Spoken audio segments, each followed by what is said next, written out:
Good morning for class. आप सभी बच्चे अपनी हिंदी की बुक निकालेंगे। चैप्टर नंबर 14 आत्मविश्वास की शक्ति। मंथन हिंदी पाठशाला बुक का नाम है। हमारा चैप्टर नंबर है 14 आत्मविश्वास की शक्ति। हमने आपको चैप्टर में पढ़ाया था कि प्रस्तुत पाठ में आत्मविश्वास की शक्ति के बारे में बताया गया है। इस कहानी के माध्यम से संदेश दिया जाता है कि यदि अपने ऊपर विश्वास और मन में सच्ची लगन हो तो मनुष्य कोई भी काम आसानी से कर सकता है। ठीक है, ये जो इस चैप्टर में हमारी कहानी है वो वरदराज की है। वरदराज क्या था? एक मंदबुद्धि बालक था, 5 वर्ष का था। उसके पिताजी ने उसको क्या किया, एक गुरुकुल में मतलब कि गुरुओं के आश्रम में छोड़ दिया। वहाँ पर क्या था, वो बहुत से बच्चे भी पढ़ते थे। उन दिनों गुरुओं की सेवा में रहकर विद्या सीखने की परंपरा थी। पहले क्या था कि बच्चे थे जो आश्रम में जाकर विद्या ग्रहण करते थे। ठीक है, जो वरदराज था वो बहुत ही मंदबुद्धि का बालक था। उसे कुछ याद नहीं रहता था। उसके सहपाठी थे जो वो आगे बढ़ते चले गए और वो जो था वो उसी क्लास में रह गया। गुरुजी ने भी उसको अलग से भी पढ़ाया, बहुत समझाया, परंतु समझ में न आने के कारण गुरुजी भी उससे निराश हो गए। सभी बच्चे उसका मजाक भी बनाते थे। तो फिर क्या किया, एक दिन गुरुजी ने उससे कहा कि बेटा आप यहाँ से चले जाओ और अपने घर जाकर कुछ कामकाज करो। उनके पिताजी, वरदराज के जो पिताजी थे वे बहुत ही विद्वान थे। तो वरदराज को बहुत ही शर्म हुई कि मेरे पिताजी इतने विद्वान और मैं इतना मूर्ख। वह अपने भविष्य को अंधकार में देखने लगा। उसने अपने सामान की गठरी बांधी और वो गुरुजी के चरण को छूकर वहां से निकल पड़ा। उसको रास्ते में महसूस किया कि मैं घर जाने के बाद किसी को क्या कहूँगा। ठीक है, वो कैसे बताएगा कि मुझे पढ़ने लिखने में शौक नहीं है या मुझे पढ़ने लिखने का मन नहीं है।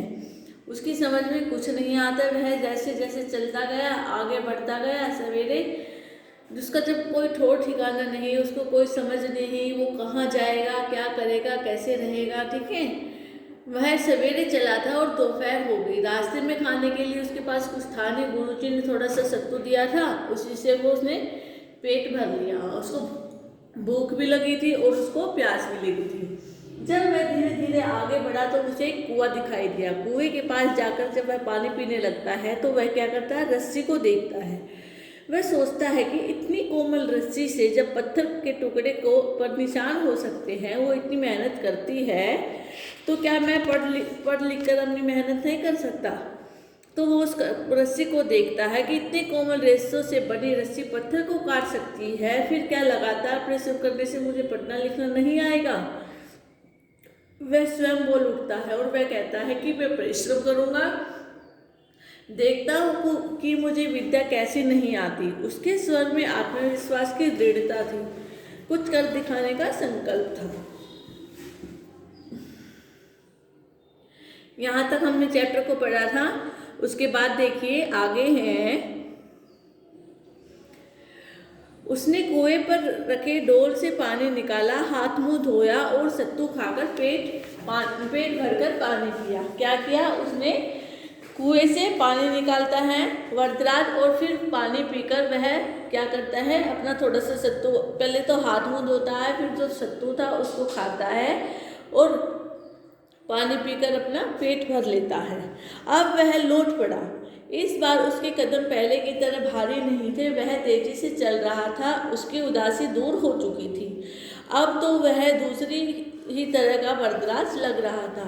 जैसे पहले वह शर्म के मारा वहाँ से गुरुकुल से जब निकला था तो उसके भारी पाँव वहाँ से उठ नहीं रहे थे, क्योंकि वो उसे बहुत शर्म आ रही थी। परंतु जब उसने दृढ़ संकल्प किया कि क्या मैं पढ़ नहीं सकता या मैं परिश्रम नहीं कर सकता, तो उसके पाँव अब जल्दी जल्दी उठ रहे थे और वो अपने गुरुजी के पास वापस जा रहे थे।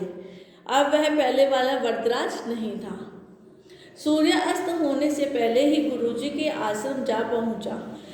शाम को वह सुबह निकला था। दोपहर तक उसने सोच विचार किया और शाम को सूर्य अस्त होने से पहले ही वह गुरुजी के पास जा पहुंचा। उसने गुरुजी के चरण छूकर प्रणाम किया। गुरुजी उसे देखते ही बोले, बेटा वरदराज, तुम घर नहीं गए क्या?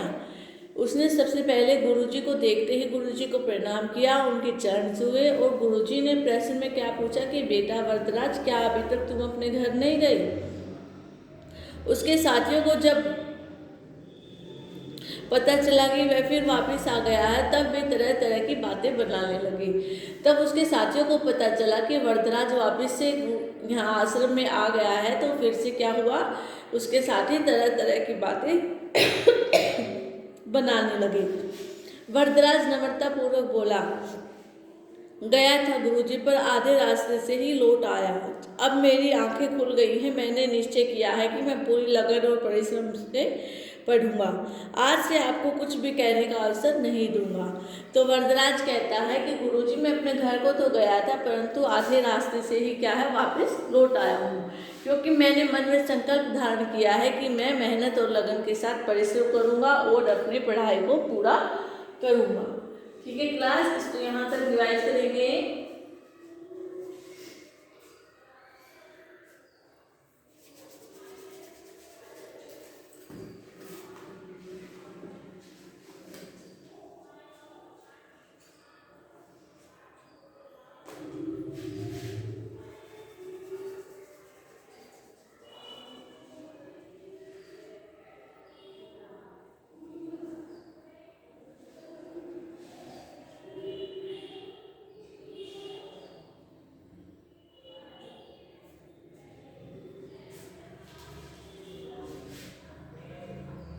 सभी रिवाइज करेंगे कि किस प्रकार से वरदराज ने किससे शिक्षा प्राप्त की, रस्सी से, क्योंकि उसने जब देखा कि रस्सी से पत्थर कट सकता है तो क्या मैं विद्या को ग्रहण नहीं कर सकता।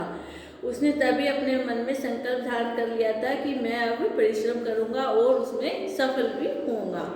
फिर उसके बाद क्या था, वरदराज वहां से वापस चलता है और शाम होने से पहले ही कहाँ पहुंचता है, गुरुजी के आश्रम में। गुरुजी ने पूछा कि आप घर नहीं गए?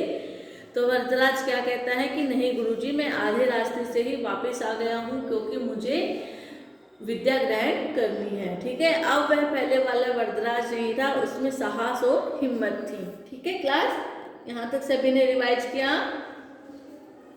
उसके बाद देखिए, गुरुजी का दिल पिघल गया, बोले ठीक है, कुछ दिन और देख लेता हूँ, तुम जो कह रहे हो उसे कर दिखाओ तो मुझे बड़ी प्रसन्नता होगी। वरदराज अपने गुरुजी को जब बोलता है कि गुरुजी, मुझे शिक्षा प्राप्त करनी है और मैं मेहनत से पढ़ूंगा और परिश्रम करूंगा, तो उसके गुरुजी क्या करते हैं, खुश होते हैं और वो कहते हैं कि ठीक है, मैं एक बार फिर से देख लेता हूँ। और तुम्हें, गुरुजी का जो दिल था, वो जो मन था, वो पिघल गया। उसने कहा ठीक है, तो मैं तुम्हें फिर से देख लेता हूँ, जो ऐसे तुम बोल रहे हो वैसा कर दिखाओगे तो मुझे बड़ी ही प्रसन्नता होगी। उसके बाद देखिए, वरदराज की पढ़ाई आरंभ हुई। उसके बाद वरदराज ने पढ़ना शुरू किया।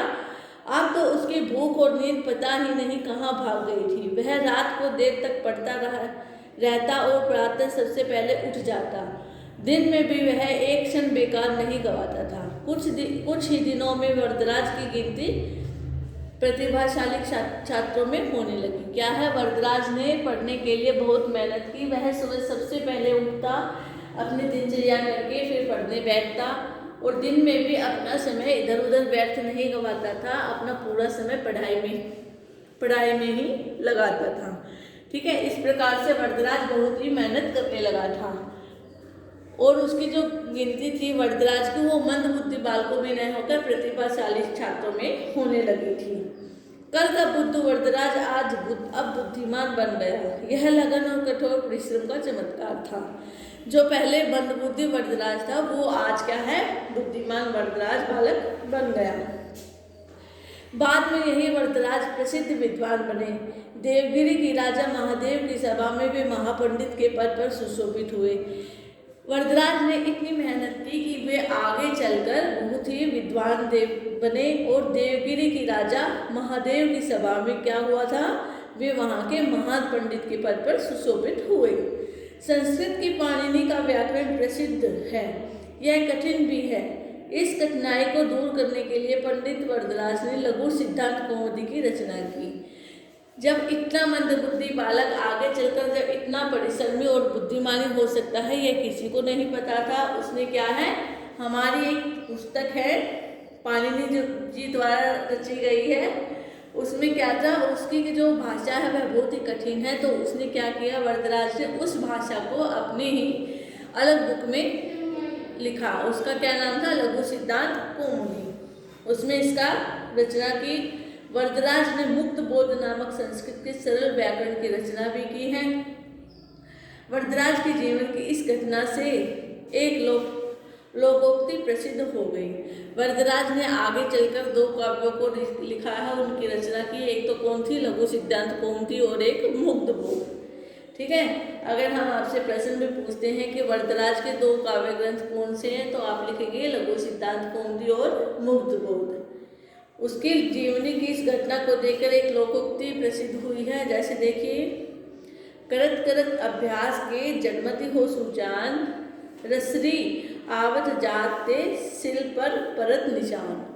ठीक है, इस प्रकार से वरदराज ने अपने जीवन में मेहनत की और परिश्रम भी किया, और आगे चलकर वे बहुत ही बड़े विद्वान हुए, जिसके कारण उन्होंने पाणिनि की जो बुक थी उसकी सरल भाषा में दूसरी बुक में उसकी रचना की है, लघु सिद्धांत कौमुदी, और उन्होंने एक बुक और लिखी, कौन सी, मुक्त बोध। इस प्रकार उनके जीवन में बहुत सा अच्छे कार्य हुए। सभी इसको यहाँ तक रिवाइज करेंगे, 4th क्लास।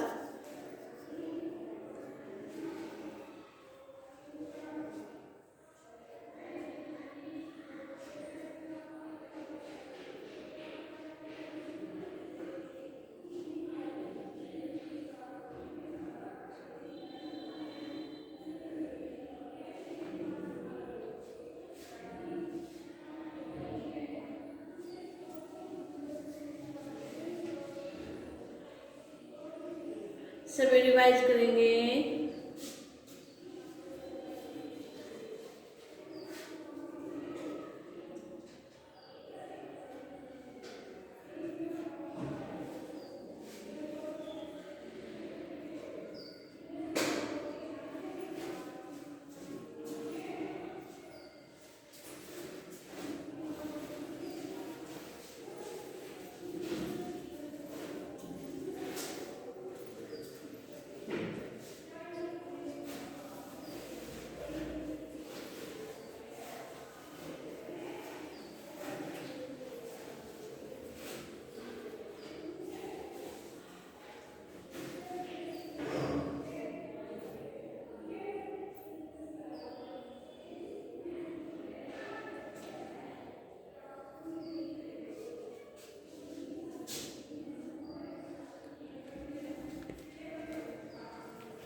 यहाँ तक सभी की समझ में आया कि किस प्रकार से वरदराज मंदबुद्धि होते हुए भी उसने अपने जीवन में कितनी मेहनत की।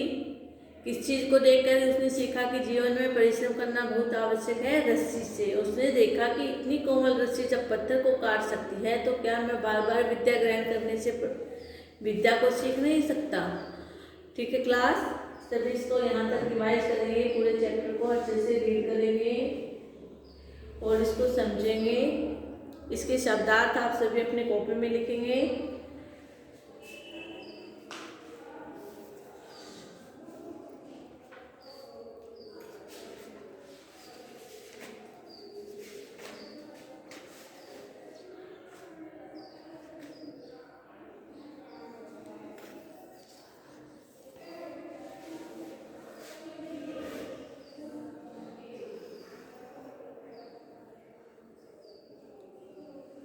यहाँ तक सभी की समझ में आया। लास्ट में आकर उन्होंने क्या कहा है कि करत करत अभ्यास के जन्मति हो सुजान, रसरी आवत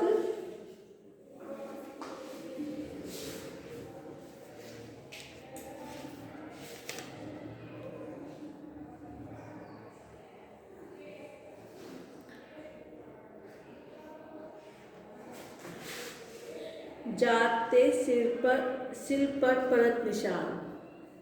इसको सभी लिखेंगे। कठिन शब्दार्थों को अपने कॉपी में भी लिखेंगे।